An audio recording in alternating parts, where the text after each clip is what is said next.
Pareil aux États-Unis, une crise financière, et on a vu que les gens allaient à la banque, pas pour déposer de l'argent, mais pour retirer de l'argent parce qu'ils avaient peur que les banques fassent faillite. On a vu les grands noms des banques faire faillite et disparaître. Et on a vu plus près de chez nous, en Angleterre, une banque, Northern Rock elle s'appelait.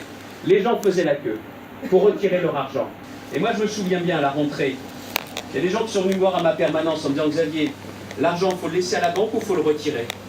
Et puis on a entendu, pour devenir réalité partout et pour tous, devait être sanctuarisé dans la loi. Le principe, il est le suivant. Si vous faites grève, vous ne travaillez pas. Et c'était indispensable. Toutes les actions, c'est notre majorité. Et dès qu'il y a une opposition qui se manifeste, parce qu'il y a un pas en avant, deux pas en arrière, c'est très bien quand on veut danser le tango, certainement pas quand on veut être président de la République. Et sur la méthode, il y a une chose qui me marque. Je n'invente rien. Je suis juste, et je l'assume, un lecteur. D'un côté, un candidat qui gagne du temps en créant des commissions, c'est François Hollande. Vous avez un président qui sait prendre des décisions, c'est Nicolas Sarkozy. Ça fait une sacrée vie. Intéressement, vous avez de la participation qui est versée par l'entreprise comme des millions et des millions de Français.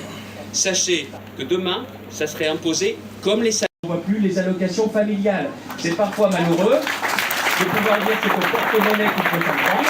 Mais il y a certains qui ne comprenaient pas autrement, et entendons-nous bien. Du jour où l'enfant retourne à l'école, les allocations... Raison de terminer sur l'éducation, je vous invite à relire si vous n'avez pas fait. Non.